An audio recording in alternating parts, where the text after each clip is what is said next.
Chapter 3. The Theosophical Engagement with Religion.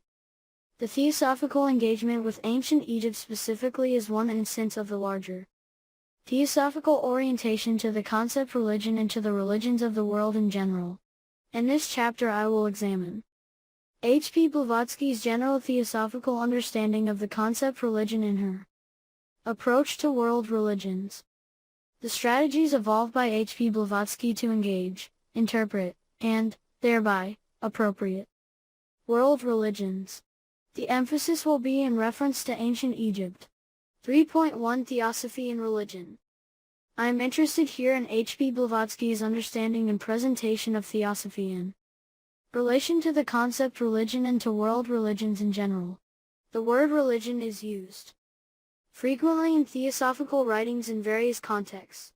One example would be the theosophical motto of "There is no religion higher than truth." Another would be the often statement that theosophy is not a religion. Blavatsky 1974, Volume 10, page 161, drawing on H. P. Blavatsky's references to religion and religions, I will discuss various dimensions which are raised by her general position. Before engaging with this topic, it is important to make a few distinctions among terms. It is possible to misread a theosophical statement if the context is not known. To begin with, there is the phrase "the secret doctrine." This phrase can refer either to the book of the same name, or to the totality of esoteric knowledge, of which the named book is but a partial, modern revelation. To distinguish between the two, I will italicize whenever I refer to the book "the secret doctrine." 1. In a similar manner, the term theosophy can refer either to the teachings as revealed by H. P. Blavatsky, the Mahatmas, and others, or it can refer to the complete wisdom teachings of the early races of humanity, the selection of truths revealed to humanity in the theosophical installment of the 19th century is, while not the complete truth, at least completely true. For Theosophists, this latest, partial revealing was carried by the historical Theosophical Society founded in 1875. To distinguish between the two uses of the term, I will make the context clear when using them. A further distinction needs to be made between the outer section of the Theosophical Society, the esoteric section, and the inner group. It is not strictly relevant to my dissertation to outline the history and politics behind these divisions. What is relevant to me is that a distinction was made and that members of the inner group, or esoteric section, were regarded as more committed to and accepting of theosophical teachings. To this, in theory, happened after having found them to be true after due investigation. Members in this second section, being worthy, had access to privileged theosophical teachings. My point in making this distinction is to emphasize that the Theosophical Society was not simply an open space where all members and beliefs were of equal status. The society was hierarchical, as was its ranking of religions. One's place in the society could depend on the acceptance of theosophical teachings, among other things. For example, proximity to the Mahatmas, proximity itself, implied a certain doctrinal acceptance. H. P. Blavatsky notes in her The Key to Theosophy. Theo. What is meant by the society having no tenets or doctrines of its own is that no special doctrines or beliefs are obligatory on its members, but, of course, this applies only to the body as a whole. The society, as you were told, is divided into an outer and an inner body. Those who belong to the latter have, of course, a philosophy, or, if you so prefer it, a religious system of their own. 1987, page 59. And again, from Blavatsky's collected writings. The Theosophical Society, indeed, as a body, is the only one which opens its arms to all, imposing on none its own special beliefs, strictly limited to the small inner group within it, called the esoteric section. It recognizes and fosters no exclusiveness, no preconceptions. In the TS alone do men meet in the common search for truth, on a platform from which all dogmatism, all sectarianism, all mutual party hatred and condemnation are excluded but even this exception exists only so far as regards its inner group, for reasons too apparent to need explanation. Blavatsky, 1973, page 338. 339-3. H. P. Blavatsky also makes a distinction between the Theosophical Society and Theosophy. The teachings are the divine wisdom, perfect and true, while the society is an imperfect vessel carrying this knowledge as best it can. The Theosophical Society was envisioned as a democratic, open society where free investigation and self-cultivation were promoted. This is true to the point that it was not even expected that members renounce their membership of other religions. It was suggested that a person could remain a Christian, Buddhist, etc. and be a member of the society. For the truths learned in the society would, in theory, allow greater appreciation of that member's religion to unfold. In contrast to this, the theosophical teachings themselves, the Theosophy, was a closed doctrinal system, allowing limited access. 5. Privileged access to the teachings through the medium of the Mahatmas was confined almost to H. P. Blavatsky and a few others. Even if any individual member should produce independent knowledge which was true, it would need the endorsement of the Mahatmas or their representatives to enable it to become part of the Theosophical installment. The only way for the Theosophical installment of teachings to grow is for any statement to be endorsed by Mahatmic authority, either in terms of the statement itself or of the individual making the statement.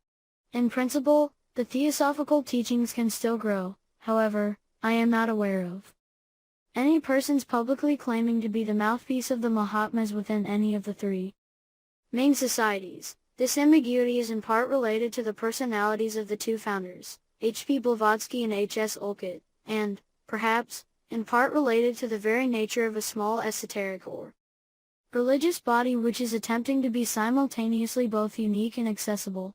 Fundamental to my presentation is that I will offer a narrow view of the Theosophical teachings. I echo here Santucci 6, who, as editor of the Theosophical History magazine, writes, "Any discussion of a theosophical teaching, especially one as important as this one, must include the role of Blavatsky in Theosophy. There is little doubt in my mind that most assumptions about Theosophy center on an ideology surrounding Blavatsky. She, as the prophet of the Master or Mahatma, is the sole source of theosophical philosophy. All others who follow her are commentators at most. Because of her special relationship with the Masters, as claimed by Theosophists, and her unique insight, the underlying panoptic wisdom of the teachings that she had revealed can be substantiated by both Western and Eastern philosophy, religion and science." Or 2. Paraphrase, the ancient wisdom is proclaimed ex cathedra by Blavatsky with proof located in the fossil remains of a vast empire of facts and data located in the Athenaeums of West and East, all comprising truth as it really is, not what it should be. 2007, Volume 13, Number 4, page 1. I suggest that H. P. Blavatsky presents a specific set of teachings and not a set of general principles to be interpreted legitimately on an individual basis. 7. I believe the theosophical statements, terms, and teachings are what I call content-specific. H. P. Blavatsky's statements have specific, defined meanings. An example of what I mean would be, for instance, prana, as the third principle of the human constitution. Prana has a specific set of meanings and associations attached to it. Were, for example, one theosophical scholar to correlate prana with the Egyptian Ka and another with the Egyptian Ba, there would be a definite contradiction. There can be only one correlation of the concept of prana with the anthropology of another tradition, where seemingly contradicting statements are made in source text. A choice would, therefore, need to be made between them as to which to present. This is a choice based on the interpreter's bias, and I would suggest that, in the main, no interpreter of H. P. Blavatsky's works has gained the same authority as she displays. In addition to detailed, specific teachings, there are also overarching ideas, for example the three fundamental propositions in the secret doctrine, These are, however, also presented in an indisputable way. By this I mean that they are presented as indisputably true by H.P. Blavatsky, true meaning that they reflect the actual processes of nature as understood by the ancient wisdom tradition. The specific nature of the teachings makes them exclusive and often not open to interpretation. This is an issue I have also reviewed in the section discussing the secret doctrine. This is in partial contradiction of the general self-presentation of the Theosophical Society where, in theory, if a theosophical statement or teaching were proven wrong it would be discarded. In this I also disagree with the idea that H.P. Blavatsky presented as somewhat free-floating theology, which may have inspired diversity. Kraft 2002, page 158. It is true that the style of her writing suggests a lack of the codifying quality of some later theosophical commentators, for example, G. the Pyramids, whose books are laborious attempts to clarify details. 8 But this did not mean, in my opinion, that members not only felt free to add their own contributions, or innovations. They were expected to do so. Kraft 2002, page 158. The style of presentation may make it appear that ideas and teachings are fluid and not definitive, but I suggest that that is a perception only. In my opinion, the best representative of an organized expression of fundamental theosophical teachings is Barberka's The Divine Plan. This book arranges the root theosophical teachings by compiling quotes from H.P. Blavatsky's writings. There will always be a subjective impetus in this type of secondary organizing, but the reliance on extracts and quotes goes some way to minimizing this. My point here is that even works by well-known later theosophists, i.e. Ledbetter, de Pyramids, etc., should be viewed as neo-theosophy, or second-generation theosophy. The argumentative and corrective nature of the secret doctrine in H.P. Blavatsky's writing in general suggests to me that a closed system is being presented.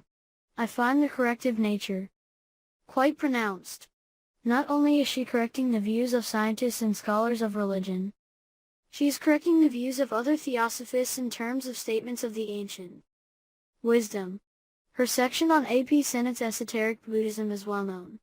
I suggest that one can divide H.P. Blavatsky's statements into two types from the insider's perspective.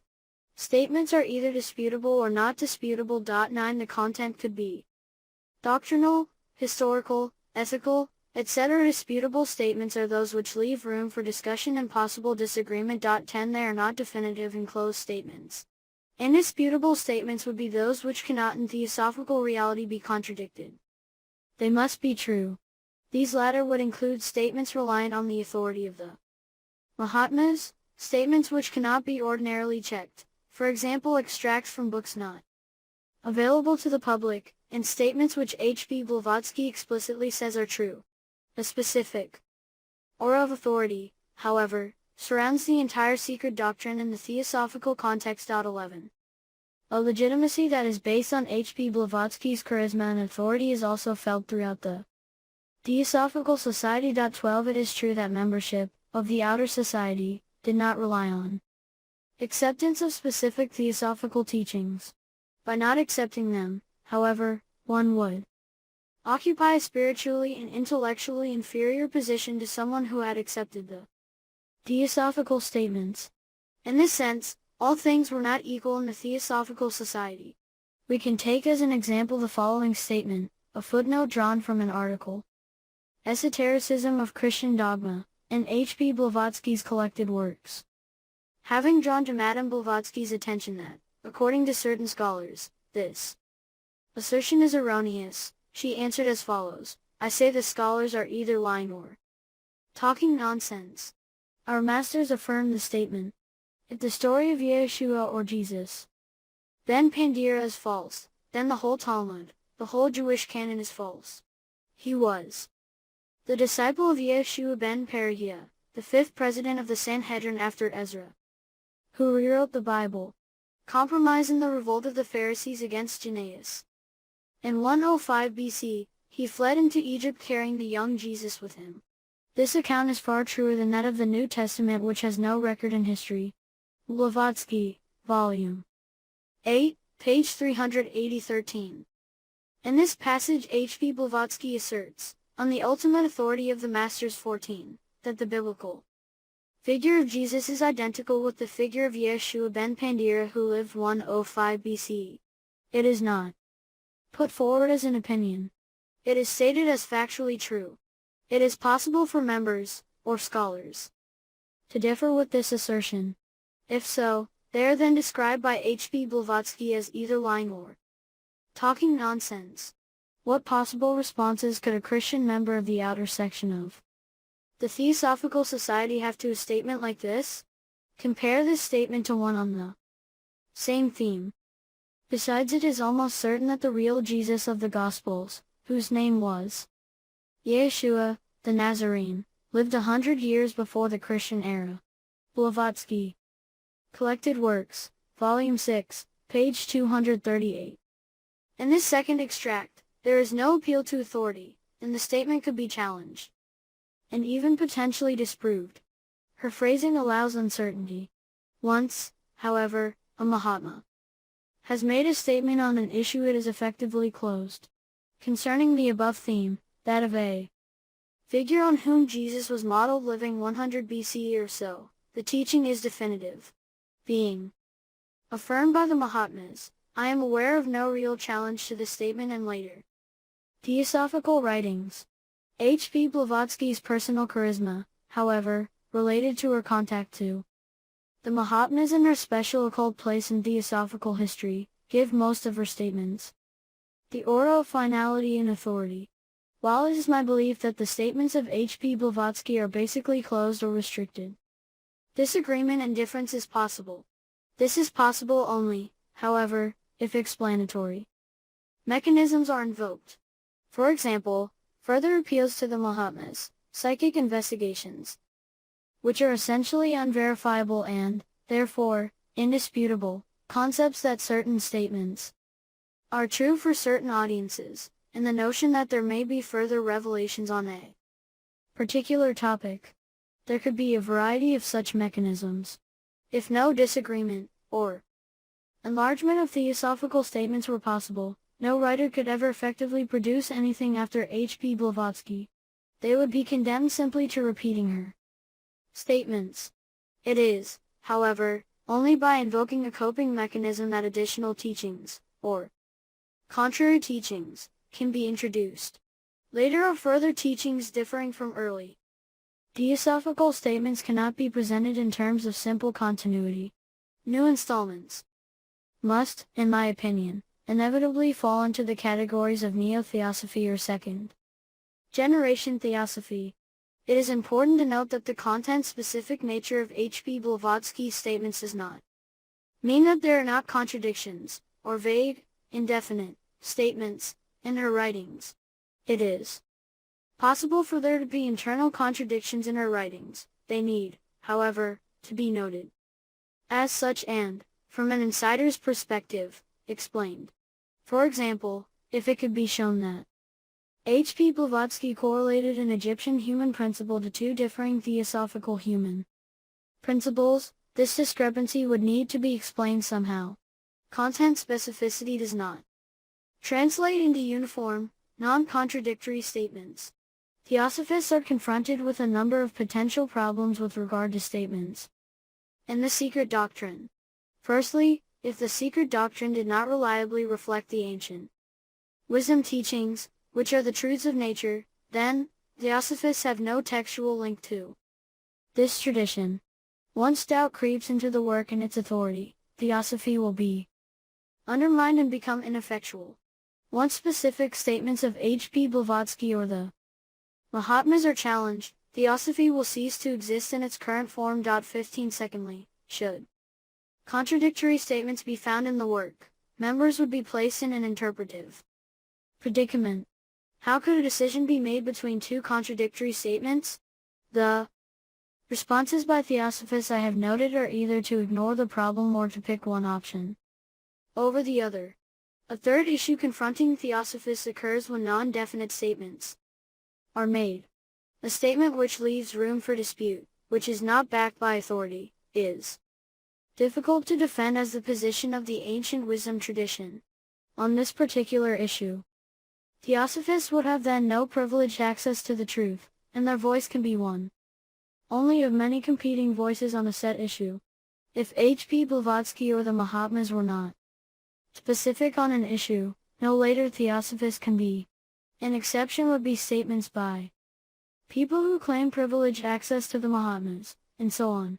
A simple test which has come to my mind is to approach any theosophical idea by posing a basic question. What is the ancient wisdom position/statement on X? For X one can insert any issue, for example, the dating of the Great Pyramid, reincarnation in ancient Egypt, the age of the earth, etc. The first response of any theosophist will be to turn to their own works, and specifically the writings of the Mahatmas and H.P. Blavatsky. I am excluding here the neo-theosophy of later theosophists. The principle, however, remains: this is the only point of access to the ancient wisdom for any theosophist. If these writings are not clear on the set question, no defendable positive response would, or could, be forthcoming. 16. I have presented the theosophical statements as scientific and rational, and it is on this level I believe it was hoped they would to be evaluated. The secret doctrine statements are framed in the dominant discourse of the time, the scientific. Theosophy is, however, also undeniably rooted in a system of authority and privileged access which undermines the basic scientific process. There is, then, a tension between the scientific nature of statements in discourse and the appeals to hidden authority. Owing to this tension, theosophy in reality occupies a place of almost suspended animation between science and authority/revelation. 3.1.1 There is no religion higher than truth. The motto of the Theosophical Society is, there is no religion higher than truth. 17. I read this as stating that truth, here meaning any true statement, when in conflict with a particular religion, or religious teaching, must supersede it. Truth is held as the measure of religion and religious teachings. True refers to nature/reality as it is, and the theosophical conception, and this is expressed in theosophy as a body of knowledge, the theosophical teachings. This emphasis on truth is a central theme of theosophy's presentation of itself. The equating of theosophy and truth is common in theosophical literature and is, in my opinion, understood as such by general membership. I refer here, perhaps, to an ideal member. Many members do not engage with theosophical texts in any meaningful way. I draw an example from an important theosophist, Boris Zirkov, who can write, "It is well to remember this, and to keep constantly in mind that theosophy is truth, though expressed in human language, however inadequate it may be." 1983, page 37. The focus on the notion of truth as such also points to an emphasis on the doctrinal or philosophical dimension of religion. We will see that for H.P. Blavatsky, religions, in the sciences, are usually assessed as a body of teachings or knowledge, being either true or false in relation to theosophical statements on like issues. Theosophy, as a body of doctrinal teachings, is the touchstone for many of her statements concerning religion. For H.P. Blavatsky, theosophy, being the facts of nature, has been complete and known by the Mahatmas for a very long time. Truth for theosophists is viewed as essentially unchanging. From the insider's perspective, any evolution in H.P. Blavatsky's presentation of the teachings is explained away by the notion of doctrines being revealed only when the timing and audience is appropriately ready. The distinction made between true and false is sometimes disputed by theosophists. Each statement needs to be contextualized, and the difference between true and esoteric and false and exoteric can be fluid. For theosophists, as all religions are said to have their source in the theosophical root wisdom tradition, this wisdom should still be there. It has become veiled and exoteric in the theosophical sense of the word. 18 Historical religions. Then are exoteric expressions of original esoteric truths. The esoteric truths, in varying degrees, lie hidden in the teachings of these religions, waiting to be unveiled by the tools of Theosophical interpretation. 3.1.2 Theosophy is not a religion. The statement that Theosophy is not a religion, and many like it are scattered throughout the works of H.P. Blavatsky. This central statement is particularly revealing of the theosophical understanding of itself, of its strategic critique of world religions, and of religion as such. Inquirer. Theosophy and its doctrines are often referred to as a newfangled religion. Is it a religion? Theosophist. It is not. Theosophy is divine knowledge or science. Blavatsky. 1987, page 1. What then is theosophy or divine wisdom? Theo. Divine wisdom, theosophia or wisdom of the gods, as theogonia. Genealogy of the gods. The word theos means a god in Greek, one of the divine beings, certainly not God in the sense attached in our day to the term. Therefore, it is not wisdom of God, as translated by some, but divine wisdom such as that possessed by the gods. The term is many thousand years old. Blavatsky 1987, page 1. H.P. Blavatsky begins by distinguishing theosophy from the category religion. Theosophy is, instead, associated with divine truths and knowledge. To state it from the reverse perspective, religion is not divine knowledge or the wisdom of the gods. This is another use of theosophy.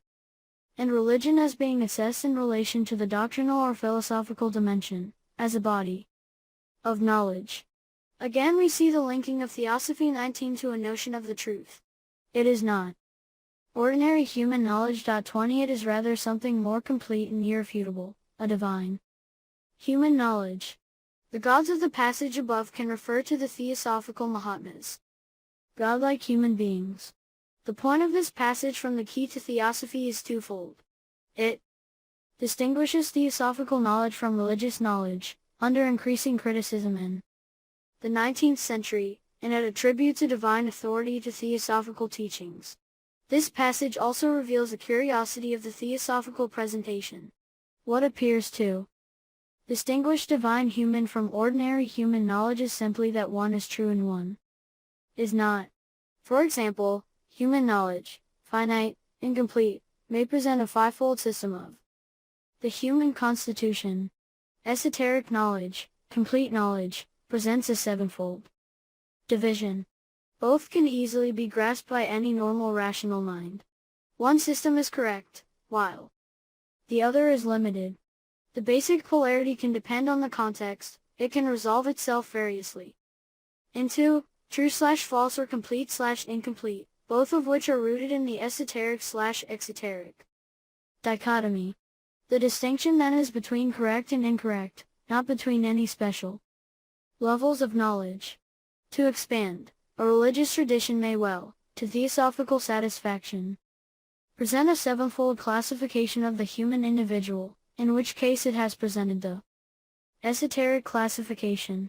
It will be easier to appropriate this tradition into the theosophical scheme, and it would be regarded as a pure echo of the ancient wisdom. One does not have to enter an altered state of consciousness to understand the theosophical teachings.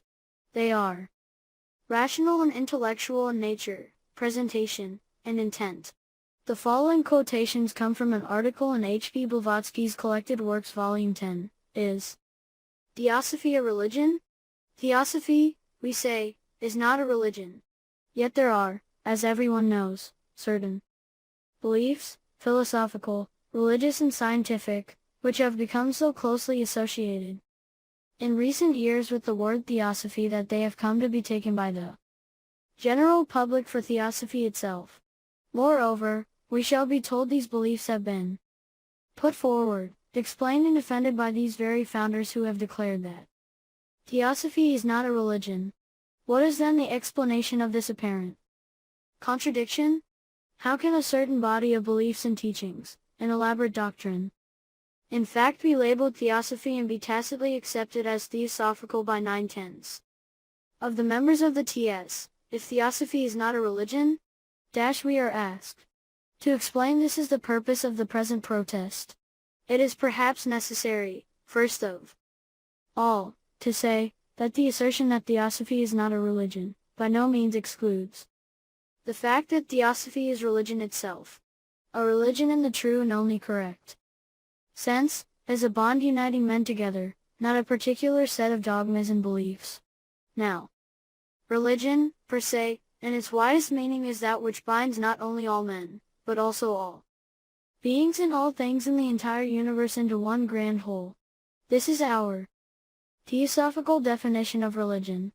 1974, page 161. Thus Theosophy is not a religion, we say, but religion itself, the one bond of unity, which is so universal and all-embracing that no man, as no speck, from God's and mortal down to animals, the blade of grass and atom, can be outside its light. Therefore, any organization or body of that name must necessarily be a universal brotherhood. 1974, page 163. Kalnitsky in his PhD thesis discusses these passages. I have found it difficult to agree with his thoughts through to their end. He notes that religion is a unitive bond, the bond is suggestive of spiritual eminence when applied to the extended universe. 2003, page 131. The passages hint of a grand, spiritually grounded hierarchical view of the universe. Ibid. Kalnitsky then sums up, the grand whole thus would transcend a mere worldly social form of unity or solidarity, and more properly suggests a mystical bond that bespeaks of enduring essences rather than transitory appearances. So religion from the theosophical position would be defined by a mystical or quasi-mystical experience or revelation of this transcendent bond. 2003, page 131. G. De Pyramids gives a theosophical derivation of religion from the Latin verb, religare-to, bind back. 1969, page 151. H. P. Blavatsky has periodically used this definition of religion. That is, almost any binding system of belief, actions and institutions could be viewed as religious. 21. In general, however, I feel that when she refers to religion she is referencing a body of teachings and doctrines, to content. What she is pointing to is that the bond uniting all being in humans is the theosophical teachings, for example a one-substance teaching, etc. Theosophical teachings, being the truth of things and nature, and encompassing in its philosophical and doctrinal statements a place for all types of manifestation from grains of sand to galaxies, from amoeba to gods, is a philosophical bond which includes all things. In this sense it is the unitive bond. It, the theosophical teachings, may be a mystical or quasi-mystical revelation, but the passage does not confine it to such an experience.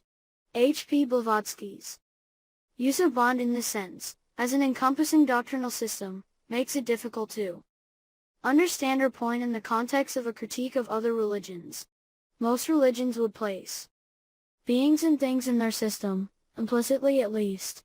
They may not specifically have a teaching on, for example, the evolution of the mineral kingdom, but they would locate, say, matter to a place in its system.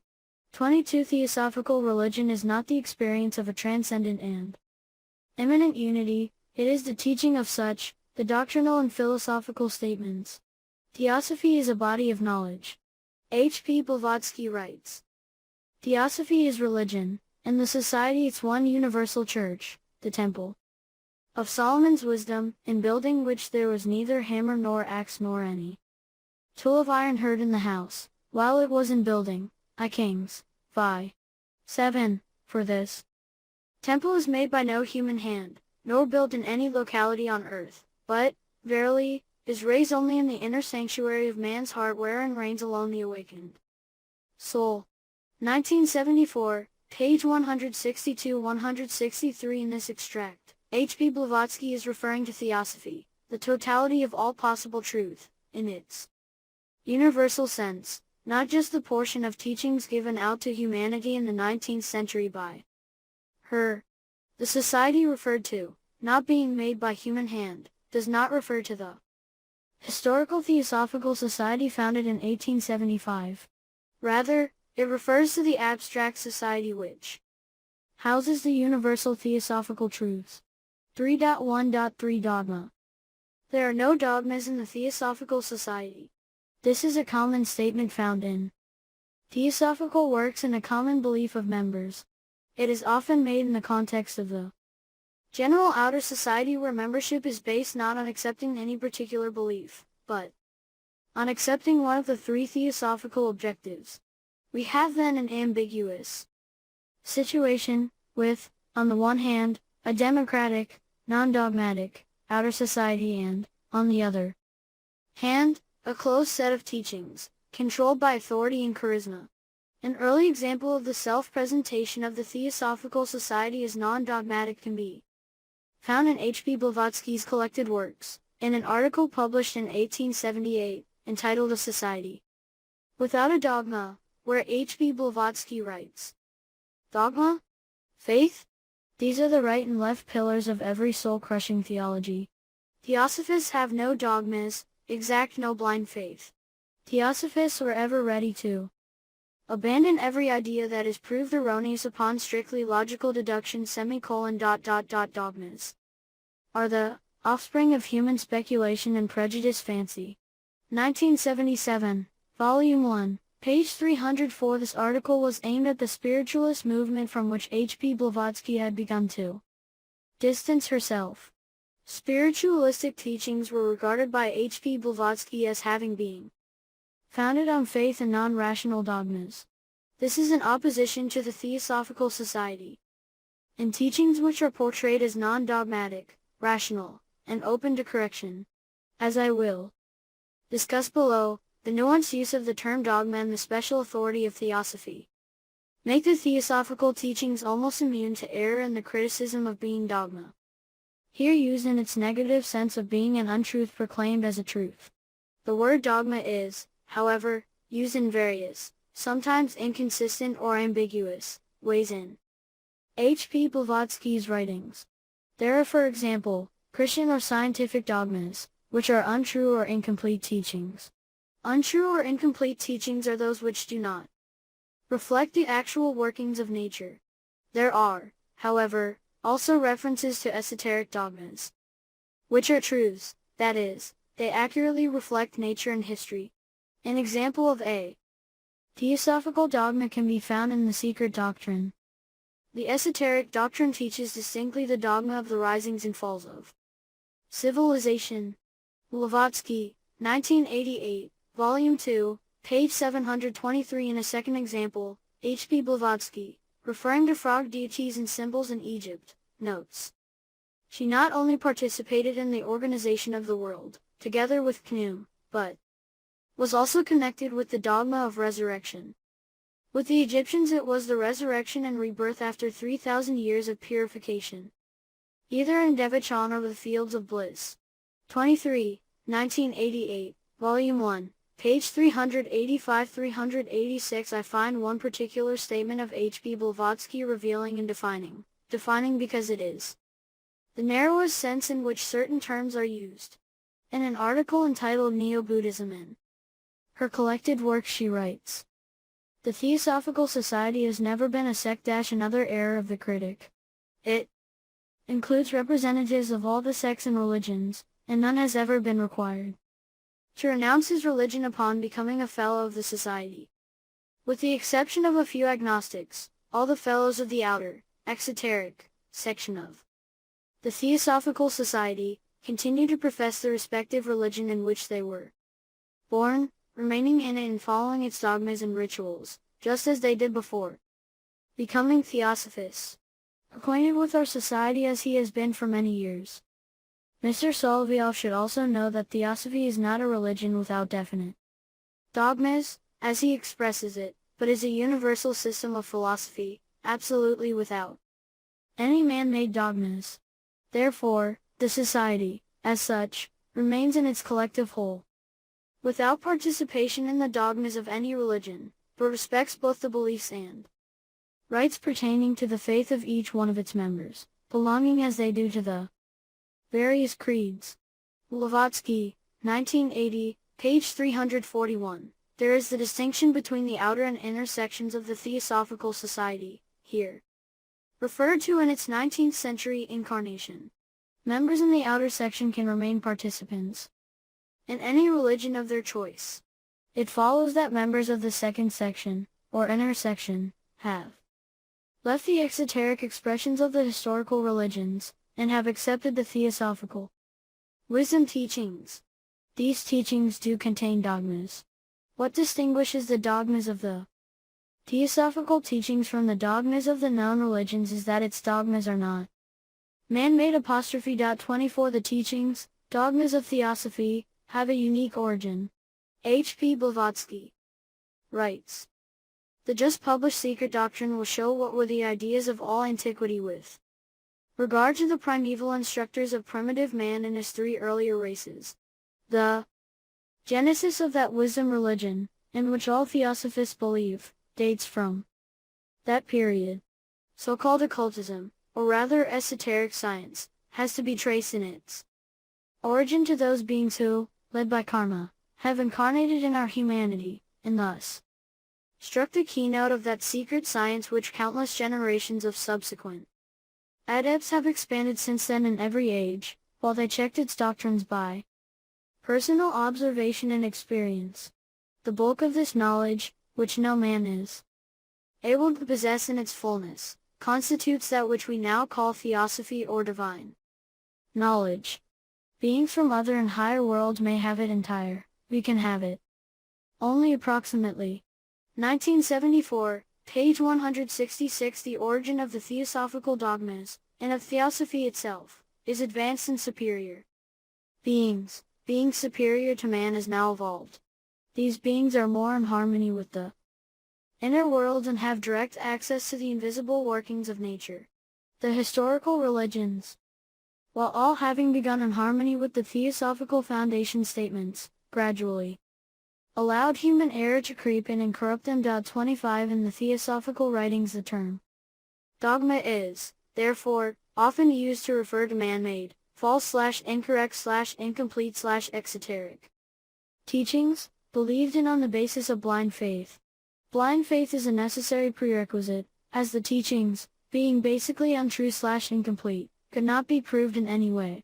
This is as opposed to the theosophical teachings, which in the words of H.P. Blavatsky are the uninterrupted record covering thousands of generations of seers whose respective experiences were made to test and verify the traditions passed orally by one early race to another. No vision of one adept was accepted till it was checked and confirmed by the visions, so obtained as to stand as independent evidence, of other adepts, and by centuries of experiences. 1988, Volume 1, page 272-273. This last quotation points to the relation Theosophy pursues with the scientific endeavor. For Theosophists, Theosophy, like science, offers a verifiable, experiential process open to all, in principle. H.P. Blavatsky, however, was not alone in resorting to dogmatic statements and adopting a dogmatic tone in her writings. Walter E. Houghton, in his work The Victorian Frame of Mind, has shown how appeals to dogma and a stance of authority characterized the Victorian era. Many of the public writers of the era wrote as if they knew the truth of things. True knowledge was thought to be attainable and rational, and opinions were presented as facts. There were a number of factors which contributed to the adoption of this attitude. The triumphant and successful nature of Victorian society resulted in a sense of superiority and accomplishment. People felt knowledge was attainable. Despite the expanding fields of knowledge in almost every direction, there was also great uncertainty in the age. The average person was relatively uninformed in any depth on any topic. Those who spoke authoritatively in public often ended up in contradictory positions, which led to uncertainty and more dogmatic statements. This also opened a gap for alternate opinions, while fields of knowledge were expanding. Authority in these various fields had not been established or was in the process of being established. There was often not a central authority in a field against which statements could be evaluated. Houghton's work spans the period 1830 to 1870.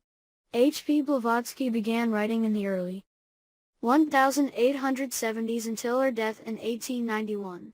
Her work, however, displays many of the characteristics of the Victorian age. It is dogmatic, regards knowledge as attainable, refers to authority, and knows itself to be the truth. H.P. Blavatsky's writings display the additional appeals to Mahatmik authority and secret, restricted knowledge. This knowledge and access to advanced beings was, however, in theory open to all who were committed and qualified. By the time she was writing, the sciences were beginning to establish themselves properly as professional authorities, and the time of the semi-knowledgeable layperson was ending. H.P. Blavatsky's style of engagement and pronouncement of facts was, perhaps, becoming something of an anachronism, but it was not out of date by many years. 3.1.4 Theosophy as a system of ethics. Theosophy does present an ethical aspect. As a system of moral principles and rules of conduct, theosophical ethics are underpinned by the general admission requirement of accepting universal brotherhood, a fact rooted in nature according to theosophical teachings. Flowing from this general principle are the various theosophical concepts of altruism, duty, self-sacrifice, and charity. 26 Campbell in his Ancient Wisdom Revived suggests that the Theosophical Society lacks a system of prescriptive or official ethics. 1980, page 193, he roots this idea in the distinction he makes between doctrine and binding dogma. Without binding dogma, not present in the Theosophical Society according to him, there can be no prescriptive ethics. I feel Campbell has, however, misunderstood the relation of the theosophical statements in relation to the idea of dogma. The distinction is not between doctrine and dogma, but rather between error and truth or incomplete and complete. 27 The theosophical statements are, by virtue of their inherent authority, statements of truth, as they are not man-made dogmas. The theosophical statements and teachings are authoritative and presented as being true. They are not put forward as opinions. Campbell is correct that Theosophy has no specific ethical system which has been codified.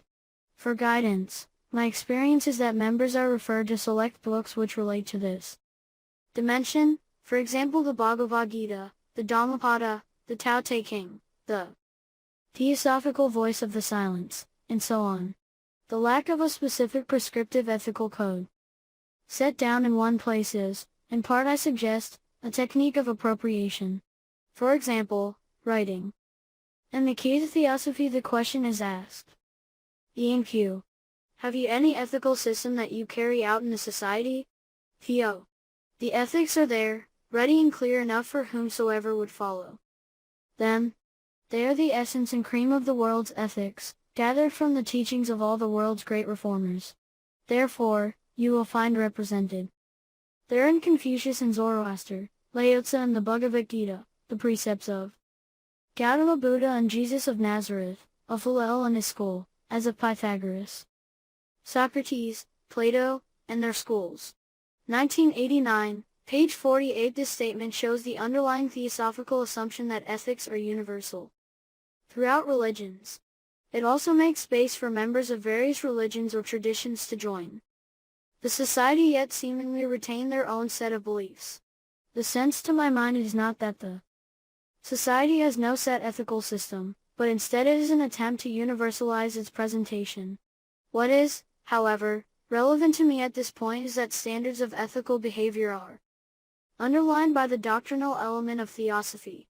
H.P. Blavatsky writes, one of the three objects of its modern successor, the Theosophical Society, namely, to reconcile all religions, sects and nations under a common system of ethics, based on eternal verities. Blavatsky 1987, page 3 and they are the most striking proof of the wisdom of those who have repeatedly urged theosophists to devote their energies to mastering, at least, the outlines of the metaphysical system upon which our ethics are based. Blavatsky 1973, Volume 11, pg. 104 Underlying and justifying theosophical behavior is a body of teachings, originating from divine beings, which are fundamentally true. These teachings are presented as verifiable and falsifiable. They are rational and logical, meaning they meet the qualifying criteria of science as. This category was limned in the mind of H.P. Blavatsky. 3.1.5 Theosophy and Rituals. There are many statements in theosophical writings concerning ritualism and rituals. H.P. Blavatsky will often refer to the dead letter of dogma and ritualism. 1989, page 12. Her concern is threefold. Firstly, the ignorant repetition of rituals whose original purpose is now longer understood. Secondly, the performance of rituals which themselves have origins in a prehistoric materialistic worship. This worship is based on an orientation toward low, earthly, material spirits. One can read Atlantean here, 1988, Volume 2, page 273, and thirdly, on the routine performance of an act which becomes a crutch. The lack of official rituals noted by Campbell. 1980, page 196. An anecdotal story can reveal one way this has manifested. In the Pasadena section, it was once common to open and close meetings with the sounding of a gong tuned to the note F. The note being based on a statement found in the voice of the silence. At a certain point this was stopped as members apparently began insisting the gong be sounded before meetings could begin or end. This was seen as becoming routinized and ritualistic. In my own meetings with Pasadena members in the 90s, a gong was in the possession of the group leader but never sounded during meetings. There may be differences between the various theosophical societies on the issue of rituals and their general practice, i.e. how they conduct their meetings, membership entrance, etc. I recall being initiated into the local Odyar Theosophical Lodge in South Africa. However, on joining the Pasadena Theosophical Society, a letter was written to the leader outlining one's motivation for joining, on acceptance of which one became a member. It might also be noted that the avoidance of ritual can become a ritualistic stance itself. 3.1.6 Summary. In summary, the term religion is used in identifiable ways in the writings of H.P. Blavatsky and in theosophical literature in general. The world religions are generally seen as deficient in some way and requiring of theosophy to rehabilitate them. H.P. Blavatsky attempts to differentiate between the Theosophical Society and its teachings in the world religions. Theosophy itself, though, can also be identified as a religion in the academic sense of the word. Presented primarily as a body of rational truths and knowledge, Theosophy has as a foundation a set of doctrinal teachings which are presented as scientific and verifiable. 28 It is from this doctrinal basis that all the related dimensions of the theosophical perspective on religion flow. It is also this doctrinal presentation which gives the theosophical teachings in society a sense of operating on the intellectual level. 29. H.P. Blavatsky's theosophical presentation, while perhaps scattered in terms of theme, is still a consistent whole. It is essentially definitive and closed. Key ideas are presented and meant to be applied to various religions as interpretive tools. Rarely does she consistently interpret an entire text. One exception is her 83-page, almost line-by-line, commentary on the first book of the Pieces Sophia in her collected works volume 13. It would, however, be more in keeping with her modus operandi for her to give key meanings to certain terms which are then used to read text from the theosophical interpretive perspective. For example, Osiris may be given a set of key theosophical meanings, which are then read into an Egyptian text. In the following section I examine how theosophy interacts with other traditions. 3.2 Techniques of appropriation. Theosophy involves an interpretation of world religions. On one level, theosophy could be viewed as a hermeneutic method in itself. It makes no fundamental difference whether the tradition being engaged with is living or extinct. It also makes little difference to what extent the historical records of a particular religion are existent or available. Some ancient religions may have left few historical writings and records. From the theosophical perspective, the gaps simply become available to be filled. Religions with a rich historical record can be engaged with by the appropriate interpretive methods of theosophy. Depending on the state of the historical record, the methods may differ. For example, a tradition with 1,000 years of a Well-recorded history of ideas will likely produce various presentations of itself. Those which more closely mirror theosophy would be potentially the more favored subject. All interpretation involves, in a sense, a projection by the scholar, or theosophical member, of meaning into the subject. This projection may be slightly more difficult with a rich historical record. The extent to which ideas are read into as opposed to read out of religious texts may distinguish the scholar from the New Age student. The subjective nature of the endeavor should, however, be taken into account. It is also important to try to gauge the depth and seriousness of the engagement before discussing the means by, and extent to which, H.P. Blavatsky goes about appropriating teachings or concepts. It is relevant to outline a broader issue. The issue revolves around the origin of the theosophical teachings and the suggested process of syncretism. Fundamental to this inquiry is to locate the secret doctrine in this process. Craft in a sentence highlights some of the issues. Blavatsky clearly had little in common with the ancient Egyptians, the Gnostics or the famous philosophers and mystics she quotes. Nor is it likely that these traditions placed limitations upon her theosophy. 2002, page 151. Where, then, is H.P. Blavatsky's system rooted? Hanegraaff writes, her theosophical synthesis is constituted of three basic components: esoteric traditions in general and the occult sciences in particular, 19th century science, and the new mythography. 1996, page 455. I will argue that the fundamental contribution of modern theosophy to the history of occultism consists in its assimilation, by the early founders, of elements of Oriental religions in a perspective of comparative religion in an already existing Western occultist framework. 1996, page 452. I feel there are a number of issues and concepts raised here which need to be carefully examined. These include, if theosophy is a synthesis of various elements, or a syncretistic system, what are those elements? When did the synthesis/syncretism take place? What are the theosophical teachings, by which I mean can the theosophical teachings be stated in their own terms, and do these terms have meanings independent of their traditional historical usage? What is the place of the secret doctrine in these processes? I intend to deal with these issues separately. What are the theosophical teachings? Is there a body of teachings which can be identified as theosophical?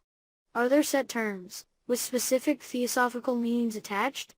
I suggest that there are a set of teachings which might be considered as distinctly theosophical. Macrocosmically they relate to the unfolding of the cosmos and solar system. In terms of human history, there are set teachings relating to the origin, evolution, and destiny of humankind.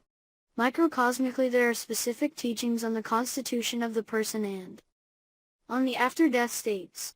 These theosophical concepts and teachings are embodied in a number of terms, which are associated with the Theosophical Society.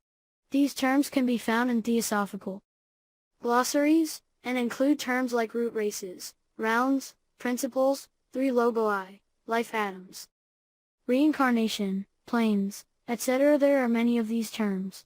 We might say that a theosophical system exists on its own terms. One distinct challenge is to separate the theosophical concepts from the terms used to name them. For example, if theosophy says Osiris, what does it mean? Is it the same as Egyptian usage? 30. If theosophy teaches karma, does this match any traditional Buddhist or Hindi use of the term? Does the theosophical use of the term logos match any accepted use? One could ask this question of virtually any religious or philosophical theosophical term, for example, Skanda, Manu, Manvantara, Devachan, Jivadman, Nirmanakaya, Parabrahman, etc. Does the theosophical use of these terms match the potential sources from where these terms may have been drawn? There are almost uniquely theosophical terms, for example, root race, round, planetary chain, etc. as they have no previous religious meaning. I exclude them from consideration here. Two questions are raised by this. Firstly, where did this system come from? Secondly, when did it come into existence? In response to the first question, the origin of the theosophical teachings, a few points can be made. The theosophical system is a set of concepts on cosmology, anthropology, history, and so forth, embodied to a large extent in borrowed terms borrowed from science, history, Eastern religions, Western esotericism, etc. Many of these terms are distanced and decontextualized from their existing framework. Many borrowed terms are imbued with specific theosophical content, distinct from their original context. H.P. Blavatsky is fairly transparent about this. She is revealing esoteric understandings of existing teachings. The borrowing is, therefore, complicated. It is not simply a synthesis of existing concepts, which become theosophical. The synthesizing and syncretism happens on various levels. Sometimes a term, empty of content, is adopted. Sometimes a concept, divorced from its contextual term, is adopted. I discuss later in this chapter the ways in which theosophical meaning is inserted into religions, and how concepts are appropriated into the theosophical system. The manner in which, and extent to which, content was appropriated by H.P. Blavatsky needs to be carefully investigated. In answer to the question, the origin of the theosophical system, I have little to add. The exact origins are unknown, and perhaps unknowable, as all the ideas passed through the prism of H.P. Blavatsky's mind, essentially unknowable, the origins may not be recoverable. The second question is, when did the theosophical teachings come into being? Gary W. Tromp in his article, Imagining Macrohistory, Madame Blavatsky from Isis Unveiled, 1877 to The Secret Doctrine, 1888, has answered this question. He notes, the fact that the most systematic and scientized account of the Theosophist cosmology is not first found in Blavatsky et al., but in a series of transcribed messages, dated 1880-4, purporting to be from two masters, Moria and Kuthumi, the latter being Blavatsky's own Christ Master, 2. Alfred Sinnett, her very new acquaintance in India. 2011, page 57, The Mahatma Letters to A.P. Sinnett and Sinnett's book Esoteric Buddhism, published 1883-31, reveal much of what will become identifiably theosophical. 32. Tromp highlights the political dimension of the production of the secret doctrine. H.P. Blavatsky, needing to reassert authority and control over the Theosophical Society, writes a book correcting esoteric Buddhism and appealing to the mysterious stanzas of Zen. As Tromp notes, Madame had to play a trump card, and the poetic revelations of an arcane Akashic document, with the inspiration to pen a commentary on the stanzas of this book of Zen, and her massive secret doctrine, enabled her both to supersede Sinnett's systemizations and claim much behind the Mahatma Letters as her own teaching. Tromp, 2011, page 60. Almost any identifiable theosophical term or concept can be found in the Mahatma Letters or esoteric Buddhism. Certainly, though, the secret doctrine is, or has become, the authoritative presentation of these teachings, a presentation that corrects, adapts, and amplifies what is in these earlier works, but still works only on what basically already exists. Much of the theosophical system existed prior to the secret doctrine, suggesting that this system did not come into existence with that work. What then is the place of the secret doctrine in the history of theosophical ideas? If it is not the originator. 33, where is it to be located? I feel it may be useful to distinguish between two processes. The first is the process of creating a system of beliefs. H.P. Blavatsky and others were involved in the formation of a complete system of beliefs and teachings, in essence, a religion. In the case of the Theosophical Society, for believers, the system was fully existent, kept in the hands of adept masters, and revealed in stages by H.P. Blavatsky and others. For academics, the Theosophical system as a body of teachings evolved over time as H.P. Blavatsky's vision matured and developed. The attempt to Identify the precise elements which went into the creation and formation of the theosophical teachings is ongoing. This is true for both theosophists and academics, although obviously along different lines. My own work here is not concerned with origins, but with the way in which theosophy engages with an aspect of a specific tradition. The second process is the establishing and legitimizing of the theosophical teachings in the world. In order to exist, Theosophy, and the Theosophical Society, would need to carve out a place for itself in the public arena. This process of establishing itself may involve various claims of legitimacy, supremacy, and authority. These could be achieved by, among other techniques, interpretation. It is primarily with this second process that this dissertation is concerned. Theosophy's attempt to locate itself in society involved a massive attempt to appropriate texts, religions, modern institutions, sciences, and almost any existing cultural authority. Theosophy, once in existence, then proceeded to find itself in these texts and institutions through reinterpretation and the appropriation of authority. It is with this secondary movement that the secret doctrine can most ideally be linked. The difference between a work like esoteric Buddhism and the secret doctrine is quite marked. Esoteric Buddhism 34 is a bare-bones statement of theosophical thought. It is stripped of almost any interpretive function of other world traditions in any attempt to relate to modern science. The secret doctrine, on the other hand, is permeated with attempts to interpret world religions, and with the attempt to compare the theosophical concepts against scientific thought.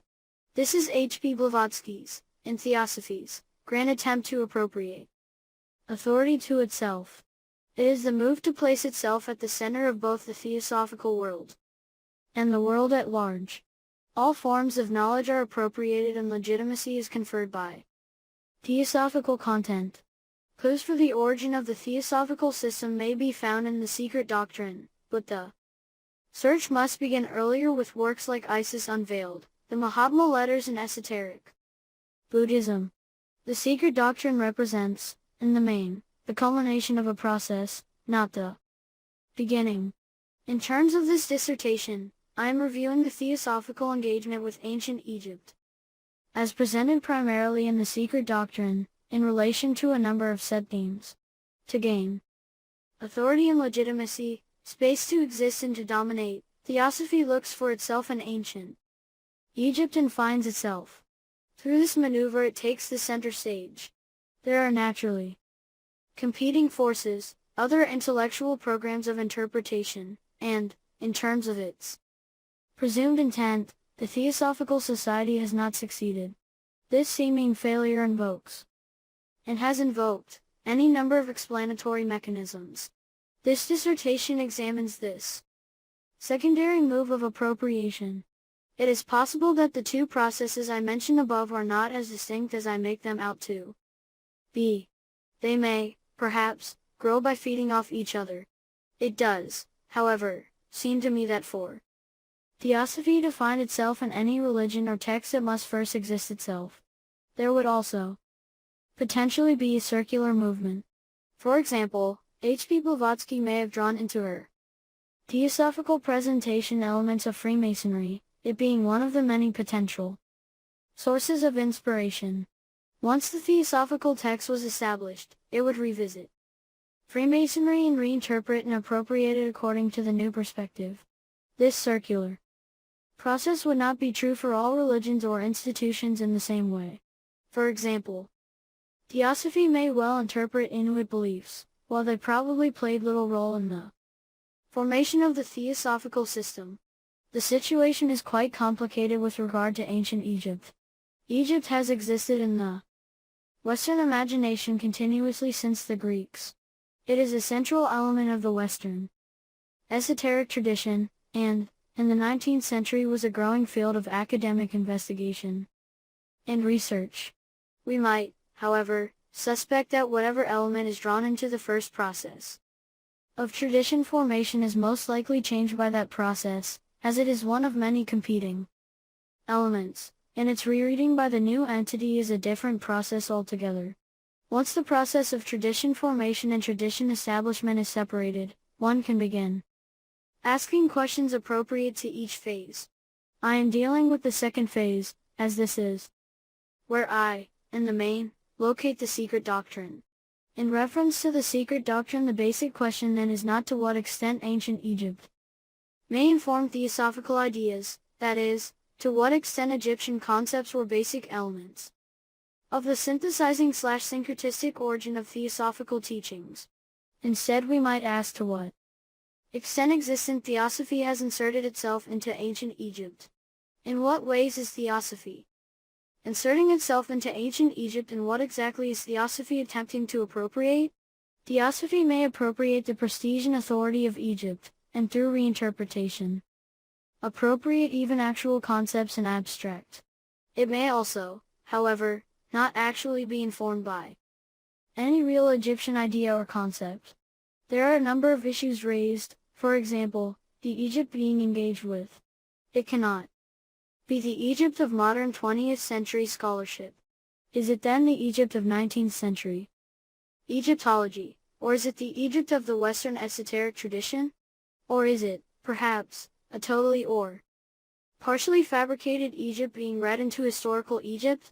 The contested nature of Egyptology as a field of study may add to this complexity.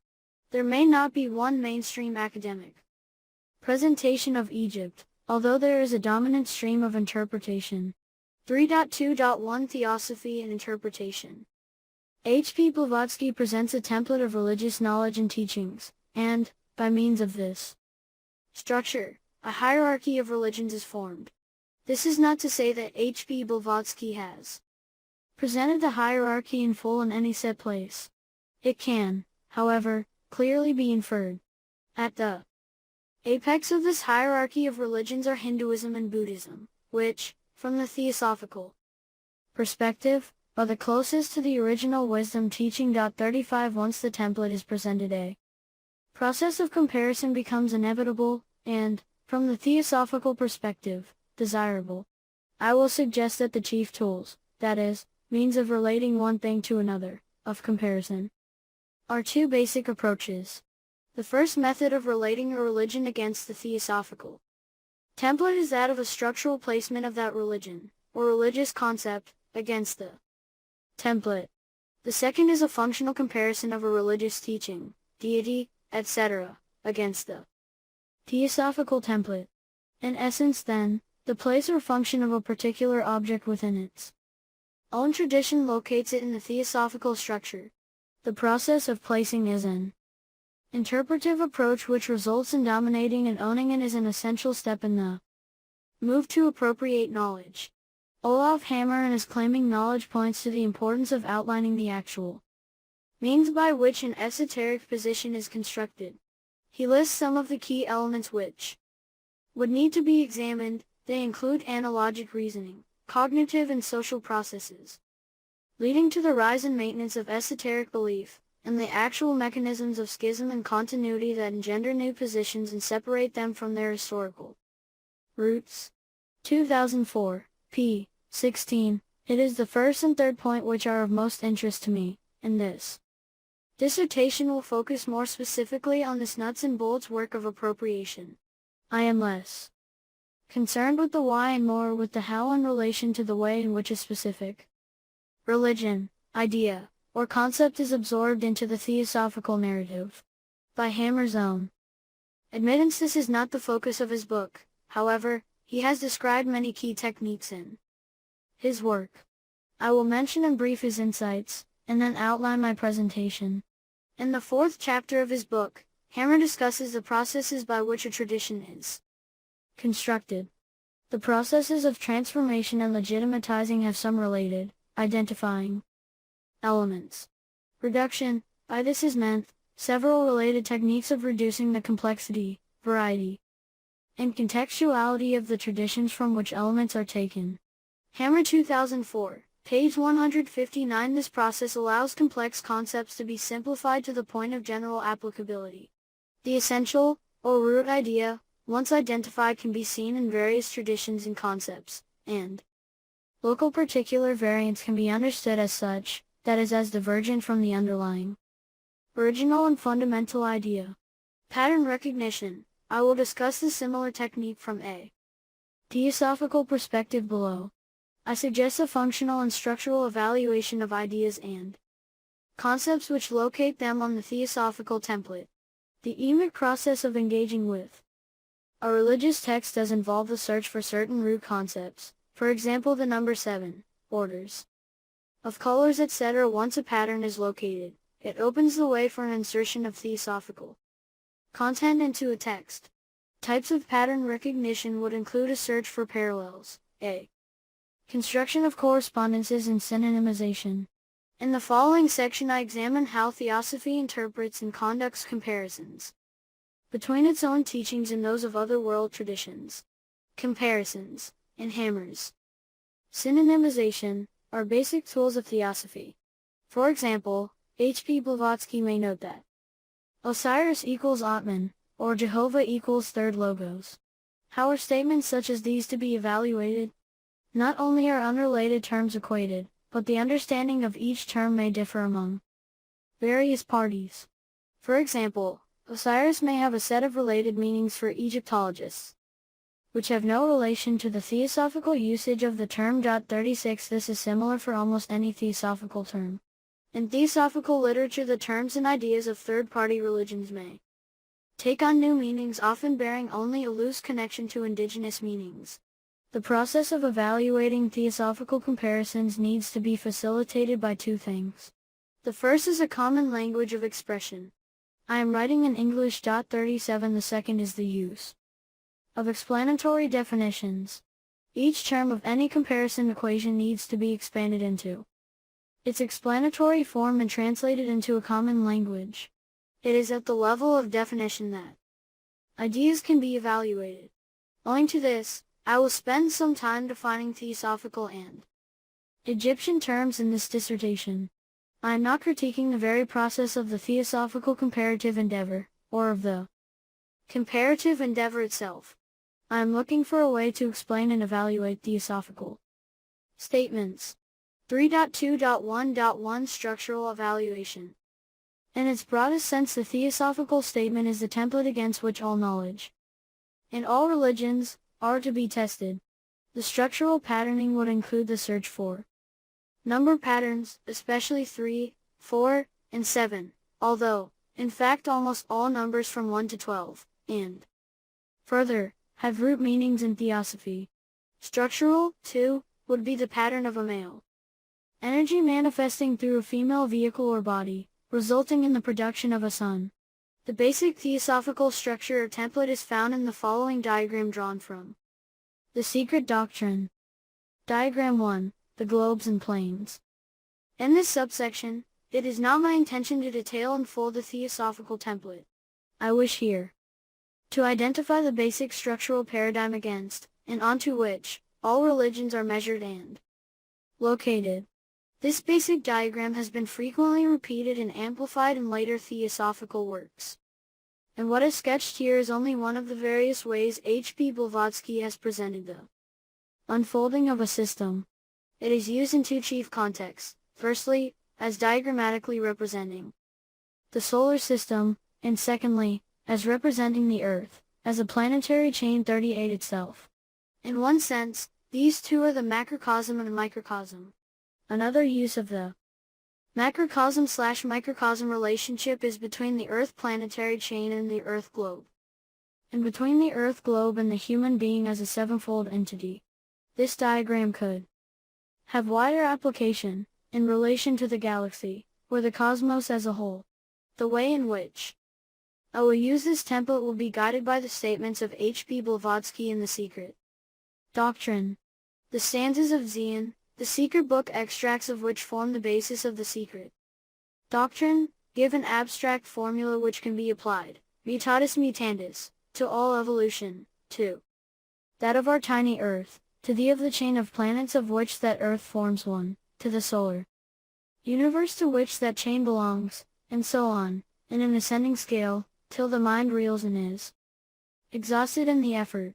Blavatsky 1988, Volume 1, page 2021. The diagram is a schematic Presentation of the entire system under discussion, whether that system be a planet, a solar system, or something larger. It begins in the immaterial planes, prior to any manifestation or creation, a realm of basic absoluteness, and ends in the most material unfolding of that system. It is spirit in its highest planes and dense matter in its lowest planes.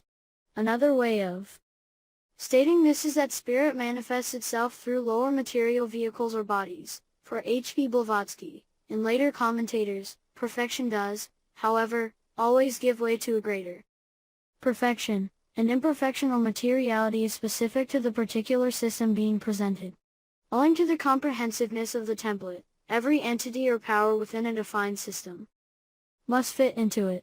In general, the secret doctrine is chiefly concerned with the planetary chain and the solar system to which the Earth belongs. Periodically, its statements are philosophically concerned, in general, with creation of the entire universe. As many statements are formulas, the general statement can be valid for any system, but the specifics or details will differ depending on the context in which they are made. Dealing with the diagram in relation to the solar system first, it begins with the blank white page on which it is printed. This white background is the abstract potential on which all things reside and which precedes and succeeds all things. It is the first fundamental proposition of Theosophy, an omnipresent, eternal, boundless, and immutable principle, on which all speculation is impossible, since it transcends the power of human conception and could only be dwarfed by any human expression or similitude. It is beyond the range and reach of thought, in the words of the Mandukya, unthinkable and unspeakable. Blavatsky, 1988, Volume 1, page 14. The process of emanation then begins over a series of 7 planes, each plane being, in its turn, sevenfold and so on. The basic division is between the first 3 planes and the bottom 4 planes. The first 3 planes would be the formless planes, and the bottom 4 are the world of manifestation. Formless planes and planes of form or manifestation are in the eye of the perceiver. In Theosophical teachings, a being from a more spiritual or evolved system would look upon our whole sevenfold solar system as a dense material entity. One's evolutionary state of development or consciousness will determine what would be viewed as spiritual or material. The first 3 planes would be the first, second, and third logos of Theosophy. There are numerous synonyms for this, the chief being, first plane, Braham Pradhana, second plane, Purusha Prakriti, third plane, Mahat, Pramahat, the third. Logos, also the creative logos, or creator god of world religions, emanate the 4 lower planes, respectively, fourth plane, cosmic Kama, fifth plane, cosmic Uprana, sixth plane, astral light, and seventh plane, Sthula Sarira, physical world. On these 4 lower planes are 7 centers of energy, 7 loci of spirit matter in a particular stage of unfolding. These are referred to as the 7 logoi. In the solar system, these are the 7 sacred planets, which are conceived of as sevenfold entities. There are 2 planets on each plane from the 4th to the 6th plane, and 1 physical planet on the 7th plane. The movement of evolution is from the first planet, listed in the diagram as globe A, to globe B, etc. until eventually at the end globe G is attained. If the diagram refers to our solar system, then globe D is the sevenfold planet Earth. Looking at the diagram in relation to a planetary chain, then the entire diagram refers only to the one single planet in a solar system, in our example the Earth. Here globe D is the physical Earth with which we are familiar. The other 6 globes are part of the inner principles of the Earth. In the same way, a human being may have a body, mind, and spirit, so too would any entity in the universe, including a planet. The specific relationship between larger and smaller entities is complicated in principle. However, the sevenfold system remains true throughout. The first or highest plane, or principle, is the divine, the second, counting downwards, is the spiritual, the third is mental, the fourth is or desire principle. The fifth is prana, or life force. The sixth is the astral double of the seventh. Plane or principle, which is the material or physical plane, whether it is a grain of sand or a galaxy. The broad sevenfold division with its associated attributes remain identical. The degree in detail must differ. For example, while on a galactic level, the fifth plane would have mental type attributes. This type of mind would not be the same as that of a human being. This structural placement is well illustrated by H.P. Blavatsky's identification of trinities in world religions, and relating them to her first three logos. From the theosophical perspective, this teaching is summarized in the proem of the secret doctrine. 1. The Absolute, the Parabrahma of the Vedantins, or the One Reality, SAT. Which is, as Hegel says, both absolute being and non-being. 2. The first manifestation, the impersonal, and, in philosophy, unmanifested logos. The precursor of the manifested. This is the first cause, the unconscious of European pantheists.